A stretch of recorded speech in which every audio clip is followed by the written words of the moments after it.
దేవాతి దేవునికి వందనాలు, పాష గారికి వందనాలు, ఈ అవకాశం ఇచ్చిన మీ అందరికీ వందనాలు. దేవుని దీవెనలు పొందాలి అంటే దేవుని మాట వినాలి. దేవుని ఆజ్ఞలు పాటిస్తే దేవుడు మనలను దీవిస్తాడు అని మోషే చెప్పారు. ద్వితీయోపదేశ కాండము 10వ అధ్యాయము 13వ. నీ మేలు కొరకు నేను నీకు ఆజ్ఞాపించు యెహోవా ఆజ్ఞలను కట్టడలను అనుసరించి నడుచుకొందునను మాట కాక నీ దేవుడైన యెహోవా నిన్ను మరి ఏమి అడుగుచున్నాడు? చూడుము, ఆకాశము మహాకాశము భూమియు అందున్నంతయు నీ దేవుడైన యెహోవాయే.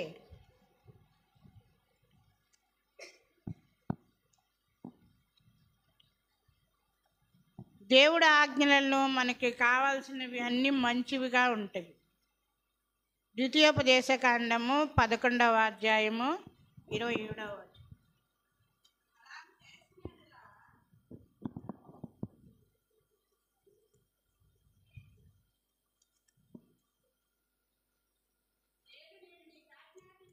నేడు నేను నీకు ఆజ్ఞాపించు నీ దేవుడైన యెహోవా ఆజ్ఞలను మీరు వినిన యెడల దీవెనలయు, నీ దేవుడైన యెహోవా ఆజ్ఞలను విడవక నేడు నేను మీకు ఆజ్ఞాపించిన మార్గములను విడిచి ఎరుగని పితరుల దేశమున దేవతలను అనుసరించిన ఎడల శాపమును కలుగును. చాలు. దేవుని ఆజ్ఞలకి వాక్యానికి లోబడి ఉంటే ఆయన దీవెనలు మనము పొందుకుంటాం. 1 యోహాను 5వ అధ్యాయం.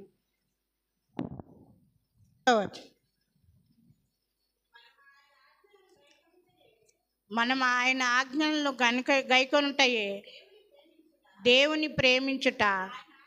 ఆయన ఆజ్ఞలు భారమైనవి కావు. దేవుని మూలముగా పుట్టిన వారందరూ లోకమును జయించుదురు. లోకమును జయించిన విజయము మన విశ్వాసమే. యేసు దేవుని కుమారుని నమ్మువాడు తప్ప లోకమును జయించేవాడు మరి ఎవరునూ లేరు. దేవుని మాట వినుట కంటే ఆయన శిక్షిస్తాడు మాట వినకుంటే అని కాదు. ఆయన విధానము మంచి. మనము ఆయన మాట వినాలి. దేవుని ప్రేమించుట కంటే ఆయన ఆజ్ఞలను పాటించుట, వాక్యము వినుట, దేవుని మాట వినటము, దేవుని దీవెనలు పొందటము, దేవుని సంబంధము కలిగిన వారు ఉంటారు. ఇర్మియా 4వ అధ్యాయము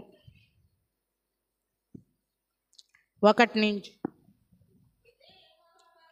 ఇదే యెహోవా వాక్కు, ఇశ్రాయేలీలు నీవు తిరిగి రానుద్దేశించిన ఎడల నా యొద్దకే రావలెను. నీవు అటు ఇటు తిరుగుట మాని నీ హేయక్రియలను నా సన్నిధి నుంచి తొలగించి సత్యమును బట్టియు న్యాయమును బట్టియు నీతిని బట్టియు యెహోవా జీవము తోడని ప్రమాణము చేసిన ఎడల జనములు ఆయన యందు తమకు ఆశీర్వాదము కలుగుకొందురు, ఆయన యందే అతిశయపడుదురు. 3:4. యూదా వారిని యెరూషలేము నివాసకులను యెహోవా ఇలాగు సెలవిచ్చుచున్నాడు. ముళ్ళ పొదలలో విత్తనములు చల్లక మీ బీడు పొదములను దున్నుడి, అవిధేయులై ఉండటం మానుకొని మీ దుష్టక్రియలను బట్టి ఎవడును మార్చివేయలేనంతగా నా ఉగ్రత అగ్ని వలె కాల్చకున్నట్లు యూదావారులారా, యెరూషలేము నివాసులారా, యెహోవాకు లోబడి ఉండుడి. ఆయన ఆశీర్వాదములు మనం పొందుకోవాలంటే మన అతిశయములను అన్నిటిని విడిచిపెట్టాలి.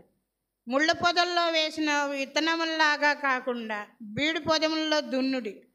బీడు పొడాలంటే ఇప్పుడు మనం విత్తనాలు వేస్తే పండే పంటలాగా ఉండాలి. మన వాక్యం, దేవుడి వాక్యం కూడా మనలో ఫలించాలి.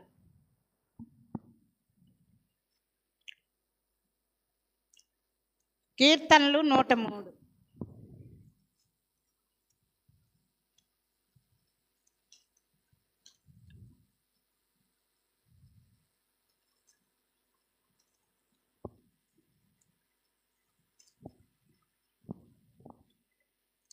నూట 17, 18.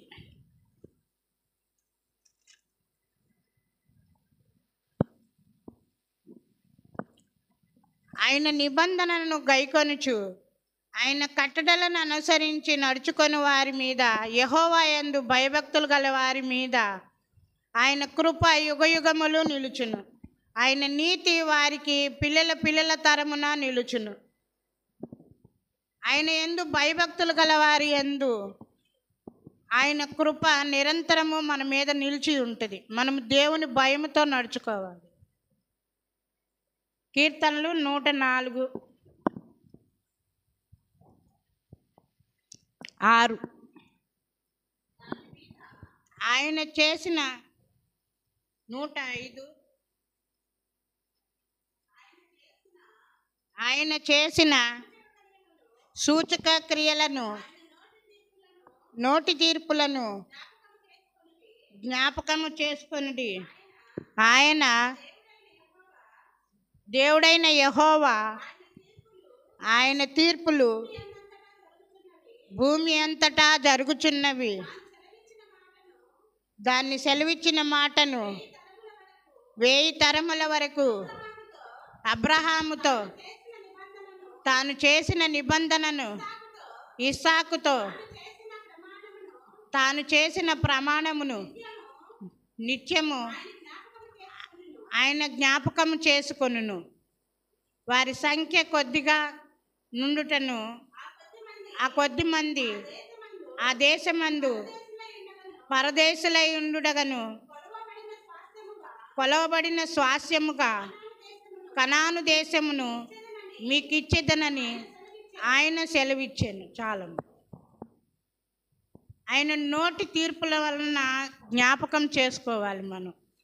మన దేవుడైన యెహోవా తీర్పులను భూమి అంతటా జరిగించును. మాట 1000 తరముల వరకు నిల్చును. అబ్రహామును ఆశీర్వదించాడు. ఆ అబ్రహాము ఇసుక రేణువుల వలె వారి వంశావళులు ఉద్ధరిస్తారనని చెప్పి ఉన్నారు. ఆయన నిబంధన తరిగిపోదు ఎన్నటికి. ఇస్సాకు చేసిన ప్రమాణము నిత్యము ఆయన జ్ఞాపకం చేసుకొనిచున్నాడు. ఆయన కుటుంబాన్ని ఆశీర్వదిస్తానని చెప్పి ఉన్నాడు.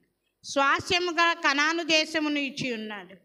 మనం కూడా ప్రార్థనలో ఎదుగుదలలో ఉంటే, వాక్యంలో ఎదుగుదలలో ఉంటే మనం కూడా ఆయన దీవెనలు పొందుకుంటాము. కీర్తనలు 32, 5, 6.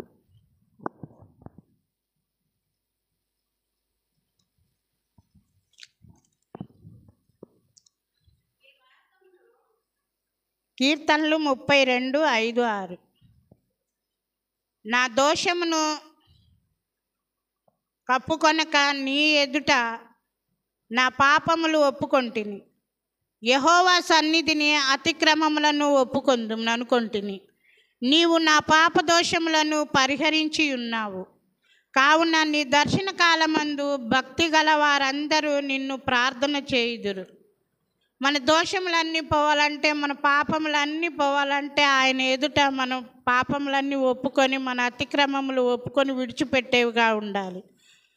ఆయన ప్రార్థనలో మనకి దర్శనాలని కలుగజేస్తాడు భక్తి గల వారికి.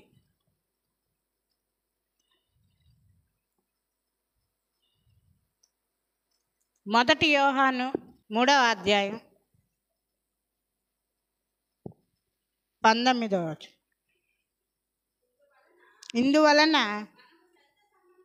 మనము సత్య సంబంధులమని ఎరుగుదుము, దేవుడు మన హృదయం కంటే అధికుడై సమస్తమును ఎరిగి ఉన్నాడు గనుక మన హృదయమును ఏ ఏ విషయములలో మన యందు దోషారోపణ చేయునో ఆయా విషయములలో ఆయన ఎదుట మన హృదయములను సమ్మతిపరచుకుందుము.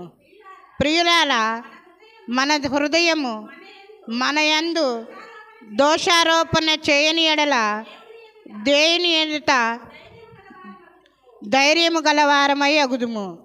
మరియు మనం ఆయన ఆజ్ఞలను గైకొనుచు ఆయన దృష్టికి ఇష్టమైనవి చేయుచున్నాము కనుక మనమేమి అడిగినను అది ఆయన వలన మనకు దొరుకును. ఆయన ఆజ్ఞ ఏదనగా ఆయన కుమారుడైన యేసుక్రీస్తు నామమును నమ్ముకొని ఆయన మనకు ఆజ్ఞ ఇచ్చిన ప్రకారముగా ఒకరినొకడు కొనడని. ఆయన ఆజ్ఞలను గైకొనువాడు ఆయన యందు నిలిచియుండును, ఆయన వాని యందు నిలిచియుండును. ఆయన మన యందు నిలిచి ఉన్నాడని ఆయన మనకు అనుగ్రహించిన ఆత్మ మూలముగా తెలుసుకొనుచున్నాము. చాలా మన దోషారోపణలు మనము ఆయన ఎదుట మనం ఒప్పుకోవాలి. మన హృదయాంతరంగము ఆయన ఎరిగి ఉన్న దేవుడు. యేసుక్రీస్తు నామముల నమ్ముకొని ఆయన ఆజ్ఞల ప్రకారము ఒకడికొకడు ప్రేమింపవలెను. ఆయన ఆజ్ఞలను గైకొనుట అంటే ఆయన యందు నిలిచి ఉండాలి. ఆయన వాని యందు నిలిచి ఉండును. ఆత్మ మూలముగా తెలుసుకొనుచున్నాము.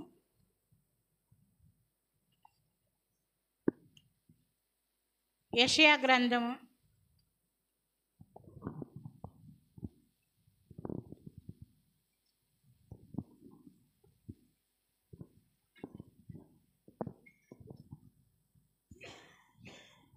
48వ అధ్యాయం 17వ వచనం.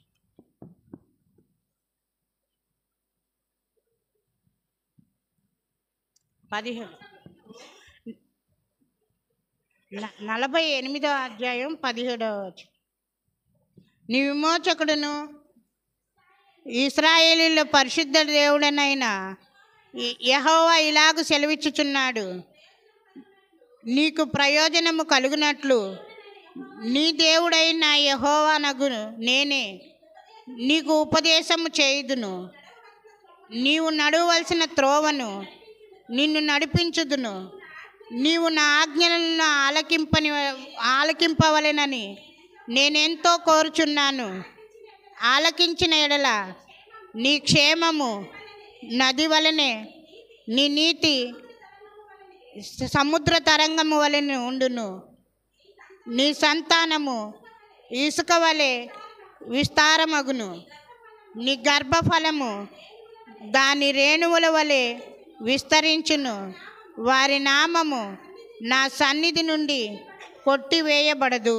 చాలమ్మ, మరువబడదు, కొట్టివేయబడదు, మరువబడదు. మళ్ళీ నన్ను అబ్రహాము పిల్లలుగా మనకి ఆశీర్వాదాలు ఇచ్చి ఉన్నాడు దేవుడు. సముద్ర ఇసుక రేణువుల వలె మనల్ని ఆశీర్వదించి ఉన్నాడు. అనేక జనాంగాలుగా మీరు నా బిడ్డలుగా ఉంటారనని. దేవుని పిల్లలుగానే మనము నడవాలి. ఆయన ఆజ్ఞ ప్రకారమే మనం నడవాలి, త్రోవ తప్పిపోకుండా. మన జీవితంలో ప్రయోజనం కలుగుతున్నది. దేవుని మాట వింటే మన జీవితంలో తెలివైన వారిగా ఉంటాము, తెలివైన నిర్ణయాలు తీసుకుంటాము. కనుక మనం వాక్యం చదవాలి, మనం ఏమి చేయాలనని దేవుడు కోరుకుంటున్నాడో అది తెలుసుకోవాలి, ప్రార్థన ద్వారాగా, వాక్యం ద్వారాగా.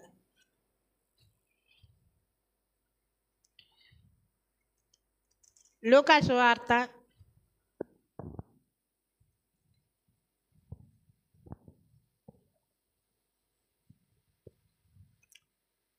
11వ అధ్యాయము 28వ వచనం. లూకా సువార్త 11వ అధ్యాయం 28వ వచనం.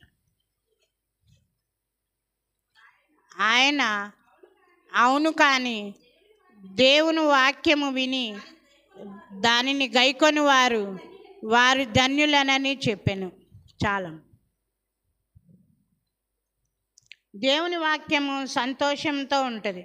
ఆ సంతోషంలో డబ్బులు ఉండవు, బిడ్డల్లో కానీ ఆనందంలో కానీ సంతోషం ఉండదు. వాక్యంలోనే మాత్రమే ఉంటుంది. దేవుని బిడ్డలుగా ఉండేవారికి దేవుని ప్రార్థనలో వాక్యంలో ఉంటుంది. దేవుని వాక్యంని పాటించి చాలామంది సంతోషంగా ఉన్నారు.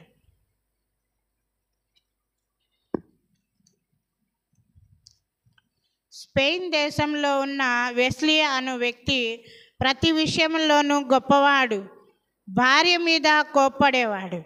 ఒకరోజు ఆయన యాకోబు కొడుకు యోసేపు శాంతి స్వభావమును గురించి విన్నాడు.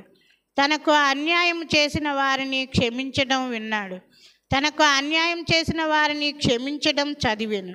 అప్పుడు ఆయన నేను కూడా అలాగ ఉండాలి అని అనుకున్నాడు. కోప్పడకుండా ఉండాలి అని.